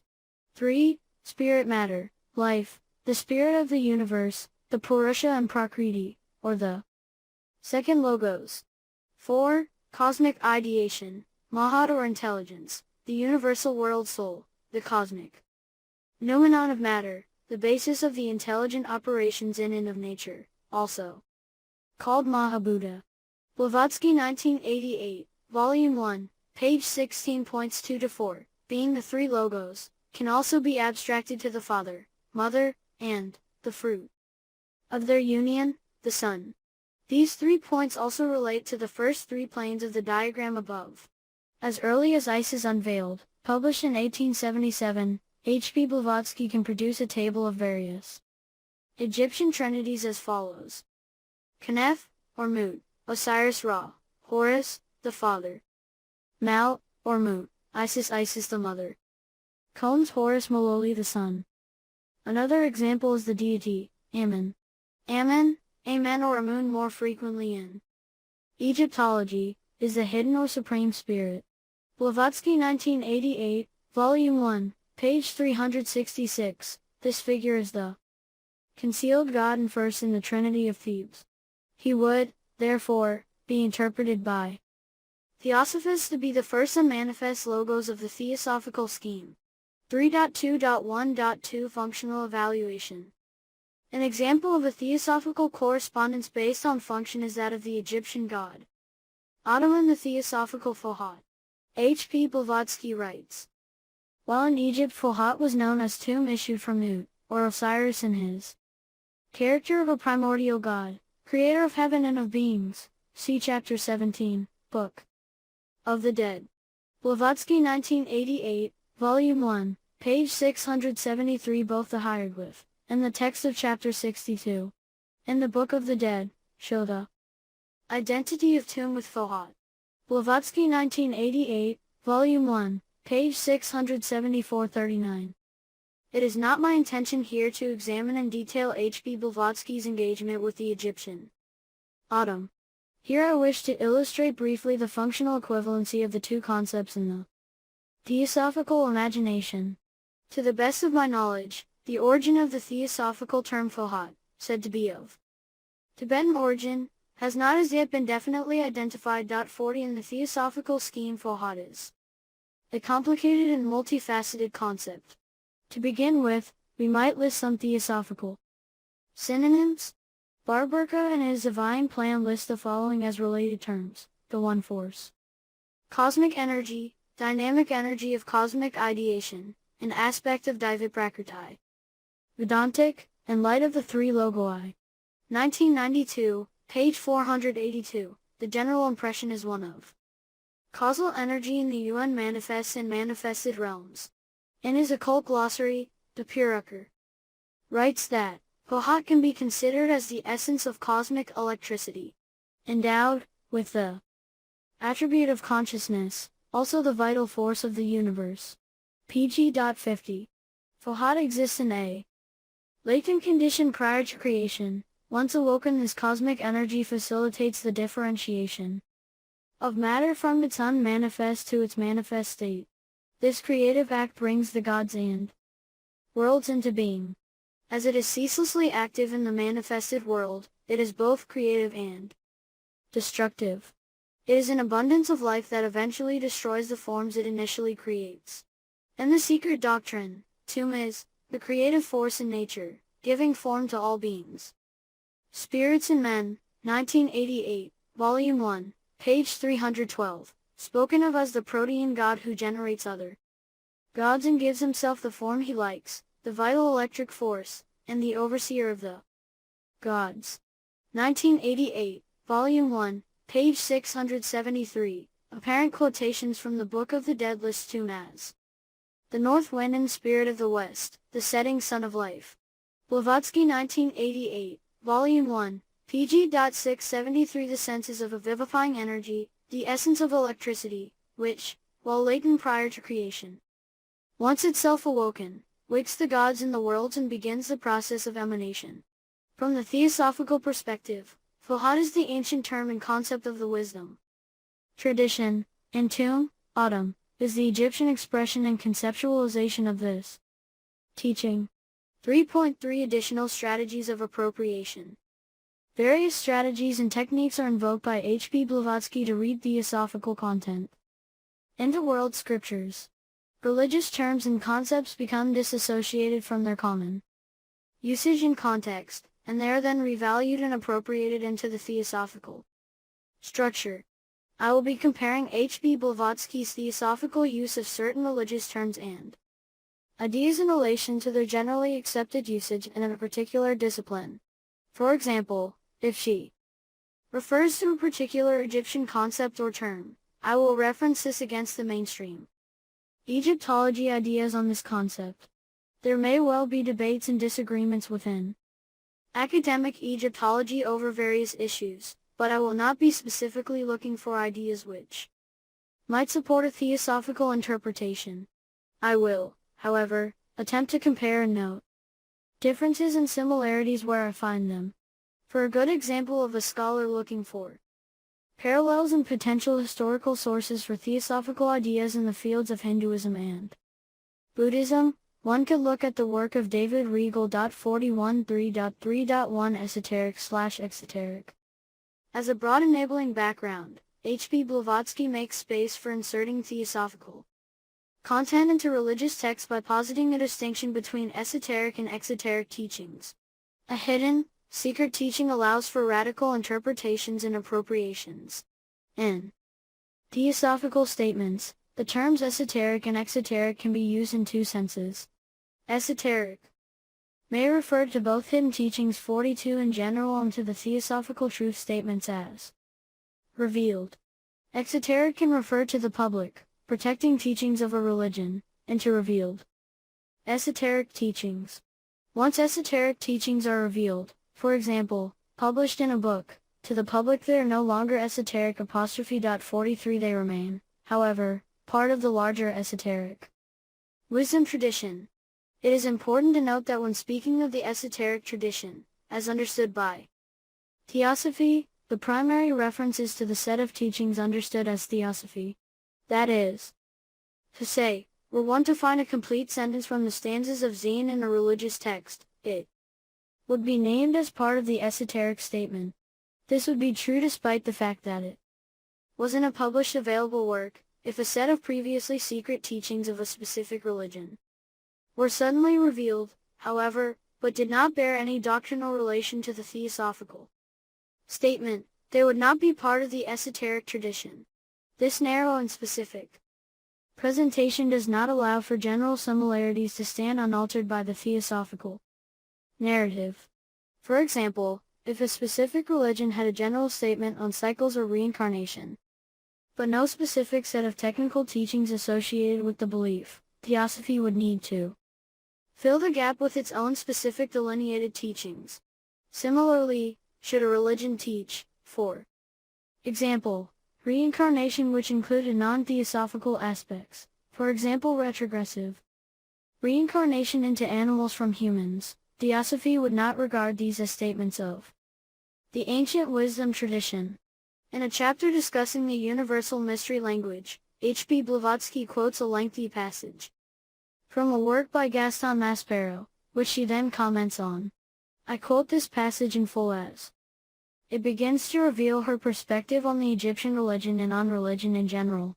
The passage begins. Every time I hear people talking about the religion of Egypt, writes in Gaston Maspero, the great French Egyptologist and the successor to Mariette Bey, I am tempted to ask which of the Egyptian religions they are talking about. Is it of the Egyptian religion of the 4th dynasty, or of the Egyptian religion of the Ptolemaic period? Is it the religion of the rabble, or of that of the learned men? Of that which was taught in the schools of Heliopolis, or of that other which was in the minds and conceptions of the Theban sacerdotal class? For, between the first tomb of Memphis, which bears the cartouche of a king of the 3rd dynasty, and the last stones of Esneh under Caesar Philippus, the Arabian, there is an interval of at least 5,000 years. Leaving aside the invasion of the shepherds, Greek colonization, and the 1,000 revolutions of its political life, Egypt has passed during those 5,000 years through many vicissitudes of life, moral and intellectual. Chapter 17 of the Book of the Dead, which seems to contain the exposition of the system of the world as it was understood at Heliopolis during the time of the first dynasties, is known to us only by a few copies of the 11th and 12th dynasties. Each of the verses composing it was already at the time interpreted in 3 or 4 different ways, so different, indeed, that according to this or another school, the demiurge became the solar fire, Ra-Shu, or the primordial water. 15 centuries later, the number of readings had increased considerably. Time had, in its course, modified the ideas about the universe and the forces that ruled it. During the hardly 18 centuries then, might not the Egyptian clergy have altered its dogmas during those 50 centuries that separate Theodosius from the king builders of the pyramids? 44, Blavatsky 1988, Volume 1, p. 311-312, to which H. P. Blavatsky responds. Here we believe the eminent Egyptologist is going too far. The exoteric dogmas may often have been altered, the esoteric never. He does not take into account the sacred immutability of the primitive truths, revealed only during the mysteries of initiation. The Egyptian priests have forgotten much, they altered nothing. The loss of a good deal of the primitive teaching was due to the sudden deaths of the great hierophants, who passed away before they had time to reveal all to their successors, mostly, to the absence of worthy heirs to the knowledge. Yet they have preserved in their rituals and dogmas the principal teachings of the secret doctrine. Blavatsky 1988, Volume 1, p. 312. This is an interesting passage which highlights the underlying hermeneutical approach to religion of H. P. Blavatsky. A distinction is made between esoteric and exoteric aspects in religion. The esoteric would refer to the theosophical statements, and to the activities rooted in this doctrinal base, as expounded in the Egyptian religion. Different religions would have the theosophical teachings in varying degrees. The exoteric then would refer to the outward expression. This outward expression is both evolved and created. Religions become exoteric for varying reasons. Corruption through human fallibility may set in over time. Esoteric truths may be deliberately veiled for safety reasons, and willful distortion may account for the exoteric expressions. Continuing with this theme, in an editor's note in an earlier article, Transmigrations of Life Adams, H. P. Blavatsky posits 3 stages of presentation in the Egyptian religion. The priests of Isis were the only true initiates, and their occult teachings were still more veiled than those of the Chaldeans. There was the true doctrine of the hierophants of the inner temple, then the half-veiled hieratic tenets of the priest of the outer temple, and finally, the vulgar popular religion of the great body of the ignorant who were allowed to reverence animals as divine. 1983, BCWV, page 110. From the theosophical perspective, there is a related concept which is properly discussed here. The name of the chapter from which the above extract is drawn is the mystery language and its keys. This mystery language is called censor and has been comprehensively discussed in a small monograph by John Algeo entitled, Censor, The Mystery of the Mystery. Language.45. He sums up his findings in a number of conclusions, one of which is revealing in this context.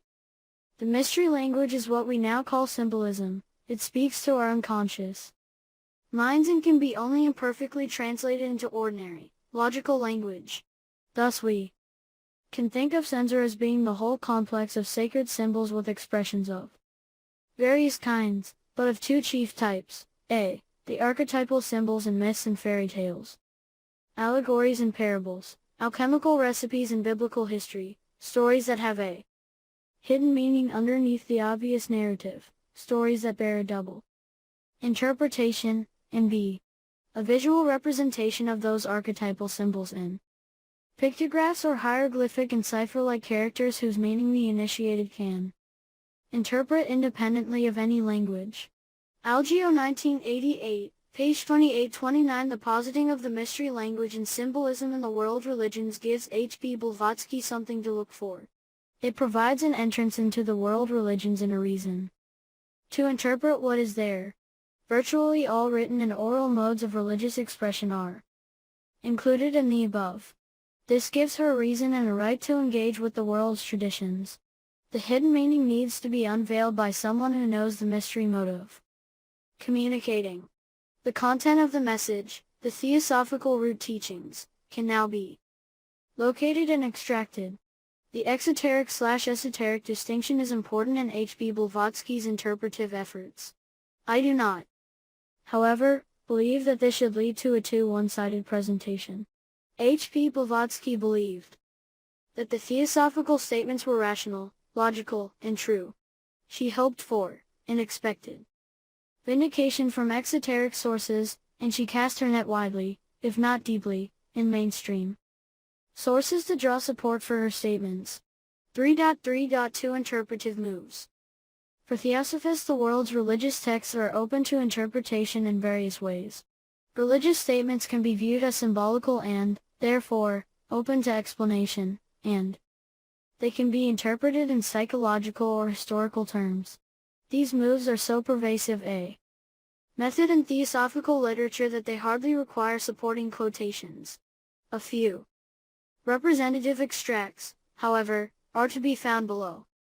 For comprehension, the occult doctrine is based on that of the seven sciences, which sciences find their expression in the seven different applications of the secret records to the exoteric texts.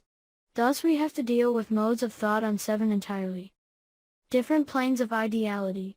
Every text relates to, and has to be rendered from, one of the following standpoints. 1. The realistic plane of thought. 2. The idealistic. 3. The purely divine or spiritual. The other planes too far transcend the average consciousness, especially of the materialistic mind, to admit of their being even symbolized in terms of ordinary phraseology. There is no purely mythical element in any of the ancient religious texts, but the mode of thought in which they were originally written has to be found out and closely adhered to during the process of interpretation.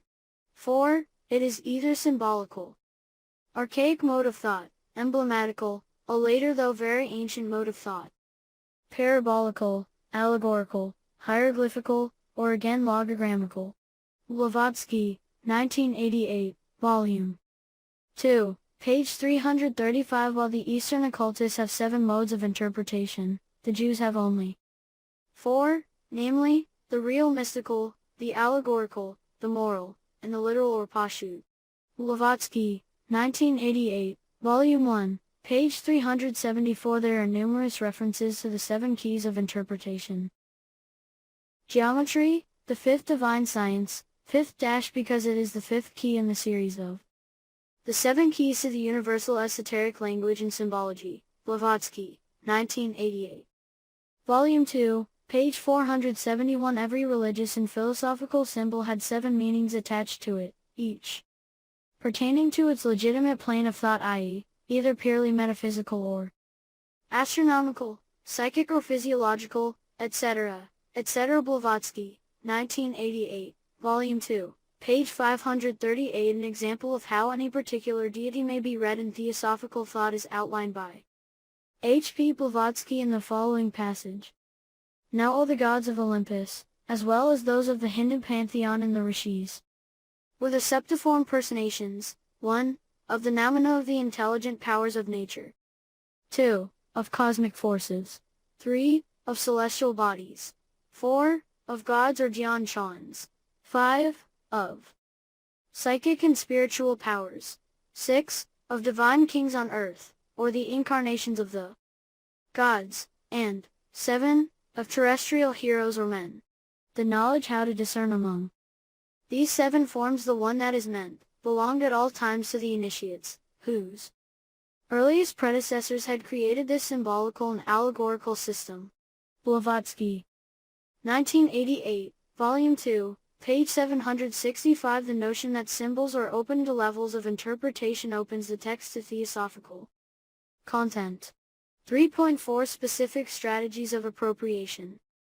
I have identified a few specific techniques whereby a term or concept is disassociated from its original context and brought into the theosophical structure. These can be interrelated, and they overlap in some instances. Firstly, a technical term may be used in a way which differs in meaning from its accepted usage. For example, H.P. Blavatsky writes, there are Sanskrit words used -ua, for one, by trans-Himalayan adepts, whose meaning differs greatly in verbal applications, from the meaning it has among Brahmins in India. Blavatsky 1975, p. 347, here an Eastern term itself is retained, but its meaning will differ from its Brahmanical usage. The trans-Himalayan adepts referred to would be the Brotherhood of Teachers, or the Theosophical Mahatmas. Secondly, a number of familiar terms may be strung together as synonyms, and then be equated with a specific theosophical term. There are many instances like this, one example being both Eastern esotericism and the Kabbalah, in order to bring the logos within the range of our conceptions, have resolved the abstract synthesis into concrete images, viz., into the reflections or multiplied aspects of that logos, or Avalokitesvara, Brahma, or Maz, Osiris. Adam Codman, call it by any of these names. Blavatsky 1988, Volume 1, p. 429. Here, a series of religious figures and deities are related to the logos teachings of Theosophy. Once this correspondence is in place, these figures can be placed onto the theosophical template, and various associated meanings can be projected onto them. A third technique would be the expansion of traditional terms and ideas, for example, the skandhas. Traditionally in Buddhism there are 5 skandhas. In the Mahatma letters to A.P. Senate, letter 16, after a brief outline of the 5 usual skandhas, however, we read, we add to them 2 more, the nature and names of which you may learn hereafter. Suffice for the present to let you know that are connected with, and productive of, Sakkaya Ditthi, the heresy or delusion of individuality, and Advaita, the doctrine of self. 1972, page 18 here. In one of the signature theosophical moves, the process of sevening has necessitated the expansion of the traditional number of skandhas to reflect the root number 7. This is sanctioned through the distinction between exoteric and esoteric teachings. A fourth possible strategy is that of selection and rejection, a process whereby what fits or supports the theosophical statement is selected, and contradictory aspects are ignored. Instead of a specific example, I extract a quotation from the secret doctrine which gives the general idea. H.P. Blavatsky writes, in the Egyptian papyri the whole cosmogony of the secret doctrine is found scattered about in isolated sentences, even in the Book of Dead. Blavatsky 1988, Volume 2, page 674, the sometimes fragmentary interpretation of religious texts is sanctioned by the distinction between esoteric and exoteric teachings. A fifth technique I have labeled insertion. This differs, however, from the above techniques, in that they manipulate what already exists, whereas this technique is concerned with what is not said. Barberka, quoting the secret doctrine, gives an example of this. Manvantaric impulse commences with the reawakening of cosmic ideation, the universal mind, concurrently with, and parallel to the primary emergence of cosmic substance, the latter being the manvantaric vehicle of the former, from its undifferentiated prolaic state.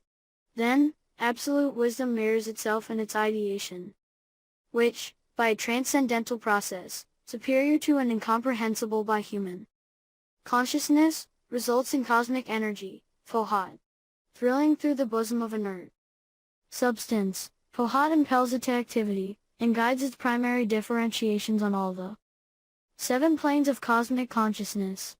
Barberka 1992, page 492. In many world cosmogonies, the birth of the world, or the universe, may be described in terms of one supreme deity giving birth to those that follow. In the Heliopolitan scheme of ancient Egypt, we see Adam, masturbating, or copulating with himself, and giving birth to the gods, which follow. The bare-bones mythological description is in theosophical literature fleshed out and rephrased in a scientific language. A sixth maneuver, which I hesitate to call an actual technique or strategy, is that of misreading. By this I refer to basic errors in understanding or reading of primary sources. For example, H.P. Blavatsky's misreading of Herodotus on Menes, and Book 2 of the Histories Herodotus, clearly lists the kings of Egypt forward from Menes to his present. H.P. Blavatsky states that these kings precede Menes. Blavatsky 1988, Volume 2, page 368-369, a misreading in the passage one would perhaps assign to error. The misreading does, however, work in favor of remain. Argument, the antiquity of Egypt. A final note here would be to point to a counter-movement to the above strategies. While appropriating concepts and ideas from a variety of sources, the theosophical presentation also attempts to distinguish and distance itself from those very sources. H.P. Blavatsky never quite adopts an idea unaltered, for example, the concept of karma. While definitely adopting the concept, the specifics differ from the presentation of many Eastern religions in various ways. An example would be reincarnating into animals from the human species. While appropriating this at the concept level, there is rejection at the level of specifics. This process can involve a move of complication. In this sense, a theosophical teaching is made so complex and specific that no parallel could ever realistically be found. In this way, the uniqueness of Theosophy is stressed, and its authority maintained. 3.5 An example. Theosophical interpretation can sometimes be quite intricately woven into the source material it is engaging with. Theosophical interpretation is not simply a question of complete nonsense or falsity. The following example highlights some of the issues involved in theosophical interpretations of source material. H.P. Blavatsky, discussing initiations and pyramids in Egypt, writes, "Let him turn to some most suggestive Egyptian bas-reliefs. One especially from the Temple of Pharaoh represents a scene of initiation. 2 gods hierophants, one with the head of a hawk, the sun, the other ibis-headed, Mercury, Thoth, the god of wisdom and secret learning, the assessor of Osiris' son, are standing over the body of a candidate just initiated. They are in the act of pouring on his head a double stream of water, the water of life and new birth, which stream is interlaced in the shape of a cross, and full of small ansated crosses. This is allegorical of the awakening of the candidate. Now an initiate, when the beams of the morning sun, Osiris, strike the crown of his head, his entranced body being placed on its wooden tower so as to receive the rays. Then appeared the hierophants initiators, and the sacramental words were pronounced, ostensibly, to the son Osiris, addressed in reality to the spirit sun within, enlightening the newly born man." 1988, Volume 2, page 558-559. Boris Tizerkov, editor of H.P. Blavatsky's collected works, notes that he was unable to locate the image mentioned in any works on the Temple of Philae. He reproduces an image From Combos, which mirrors the description in the passage above. 46 I reproduce the image. According to Zerkov, the image represents Thoth and Horus purifying the king. I have located a source which H.B. Blavatsky could have known, which shows a similar scene, but attributes it to the Temple of Philae, as in our passage.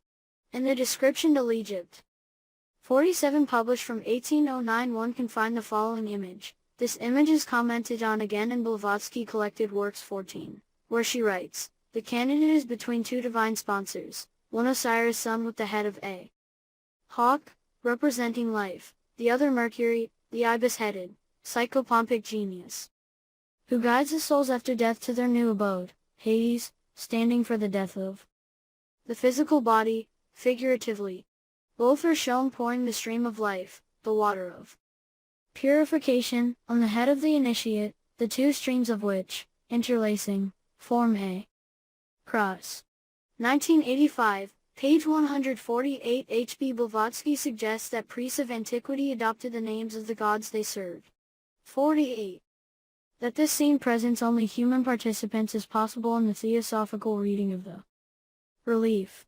The theosophical symmetry of the scene as described is unmistakable. The two deities represent the Sun and Mercury, or in theosophical terms, the Ua, or Atman, and Buddha principle. They radiate life, new life, initiatory life, onto the human aspect, the personality, ego, of the person, the manas. By illuminating the mental principle, the individual becomes an adept. The link between the mind and the inner principles is established. Theosophically speaking, then, the image references an initiatory context where an initiate is reborn as an adept after successfully passing the requisite trials. The use of loaded terms like candidate in the passage reinforces this impression. The bas-relief referred to by H.B. Blavatsky is fairly widespread in Egyptian temples. Gardner, 1950, it is a complex image which can differ in presentation and context in various temples. For example, some of the reliefs show Horus and Seth pouring libation on the king, while often it is Horus and Thoth who are represented.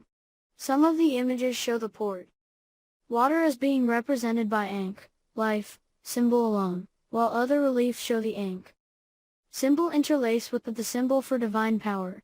Water had a sacred character in ancient Egypt and was believed to be endowed with life-giving, revivifying, healing and purification properties. Water, linked to the Nile inundation and life-giving properties, was also associated with the birth of the sun god who rose, was reborn, every morning in the east from the cosmic waters of Nun, on earth the Nile. The bas-relief could be presented in various contexts. It could be associated with the mortuary/funerary cult where the deceased was purified and revivified by the libation from the attending deity. The deceased was reborn, brought back to life, and purified so that they could enter the afterlife, be judged and meet the gods. The bas-relief could also represent the coronation ceremony of the king. The pharaoh was purified, given new life, and offered the symbols of power and dominion by the attending deities of Horus and Thoth. Additionally it suggested the bas-reliefs could represent one step in a series of ritual acts which the king undertook daily, likened to the sun which was purified and born from the primeval waters daily, so the king purified and was reborn as part of certain temple ceremonies. Associated with this could be that any temple official participating in sacred rituals would need to be purified and born anew to enter the temple and see the supreme god in its precincts. The Metropolitan Museum of Art has a damaged bas-relief stone from the Temple of Herodotus on the island of Philae. Dating from c. 4168, it shows the pharaoh having water in the form of Angan with symbols being poured onto his head. The pharaoh in this relief is thought to be either Nero or Claudius.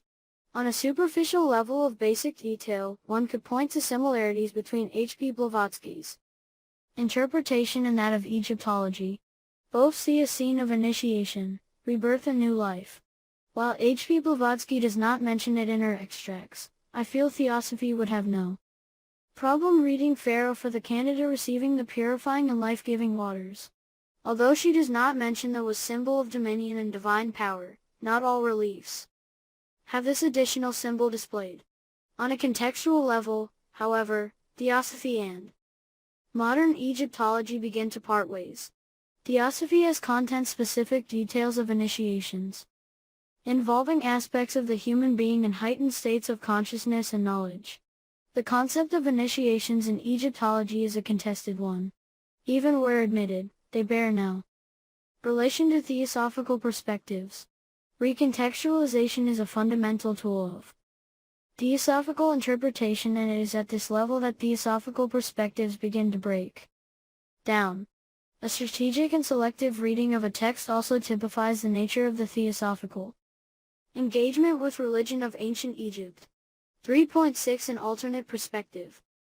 In fairness, the self-understanding of theosophists should be mentioned. Speaking to members of the Theosophical Society, or reading theosophical literature, one might come away with the idea that Theosophy has no dogmas or set beliefs. I feel I have dealt with this in some detail above. I believe that the theosophical public presentation of itself does not fully reflect the doctrinal or lived reality of the society. As examples of texts members may draw on to support the open, democratic nature of the Theosophical Society, I quote two examples. In the first, referring to the early genesis of humanity, H.P. Blavatsky notes, "Till then he was, according to tradition and occult teaching, a god on earth who had fallen into matter, or generation. This may or may not be accepted, since the secret doctrine does not impose itself as an infallible dogma, and since, whether its prehistoric records are accepted or rejected." 1988, Volume 2, page 261, and, from a work by Robert Bowen. She, H.P. Blavatsky, says, if one imagines that one is going to get a satisfactory picture of the constitution of the universe from the SD, the secret doctrine, one will get only confusion from its study. It is not meant to give any such final verdict on existence, but to lead towards the truth. 1979, page 8. Truth lies beyond any ideas we can formulate or express.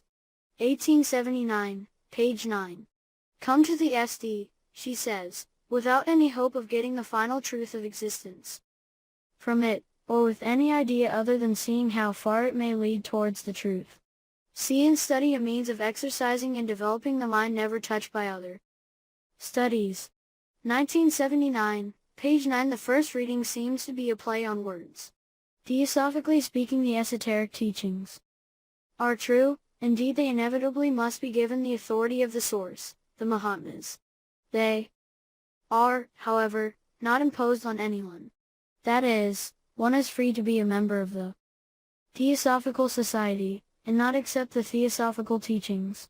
This does not mean they are not true, it simply means membership of the outer society does not depend on acceptance of them. 49 It can also be noted that, outside of H.P. Blavatsky and a very few others, we have no access to the tradition, occult teachings and prehistoric records. As such, there can be no real internal challenge to them, and even outside critiques will be judged as coming from a position of ignorance. The second set of extracts is potentially problematic to the perspective I have taken. I believe, however, that the preponderance of statements, the orientation of members to the teachings, the corrective and interpretive nature of the teachings, and the innate authority of the sources of Theosophy, H.P. Blavatsky and the Mahatmas, speak against any provisional meanings of teachings in the secret doctrine.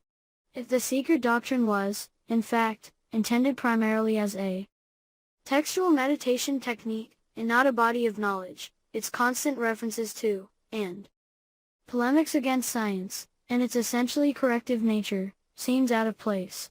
This alternate reading has also entered the academic discourse around Theosophy.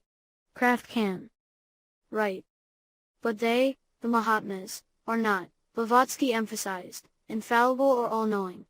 Nor should her own, H.P. Blavatsky, writings, produced through their training, inspiration and contribution, be regarded as conclusive revelation.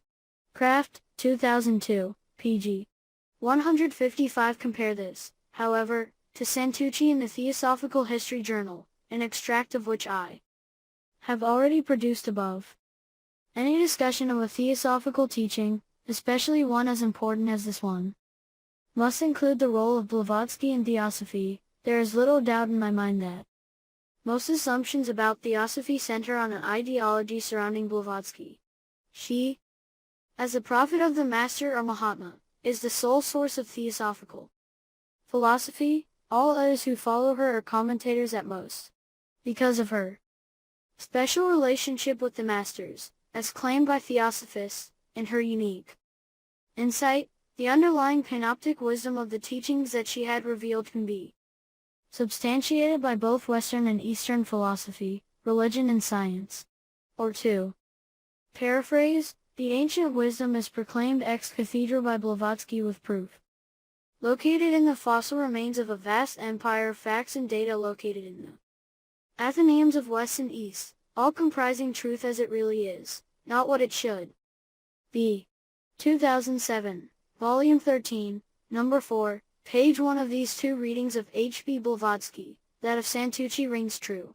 Both the lived theosophical experience and the theosophical text strongly suggest to me that Santucci has correctly read the intent of the theosophical writings. It is also true that in the Mahatma letters the Mahatmas do not claim infallibility when writing, not as an adept.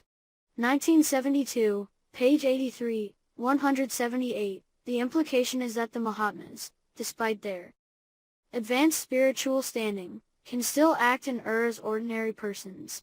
There is, however, little doubt in my mind that in these passages they are referring to slips and minor errors in details. That is, when they are not actually directly referring to plagiarism accusations of the day. If the writings of the Mahatmas are not essentially correct, then theosophists need to begin distinguishing correct from potentially incorrect statements. Lacking any authority to match the Mahatmas, I predict that this is unlikely ever to occur. Finally, from The Secret Doctrine, H.P. Blavatsky writes, no true theosophist, from the most ignorant up to the most learned, ought to claim infallibility for anything he may say or write upon occult matters. The chief point is to admit that, in many a way, in the classification of either cosmic or human principles, in addition to mistakes in the order of evolution, and especially on metaphysical questions, those of us who pretend to teach others more ignorant than ourselves, are all liable to err.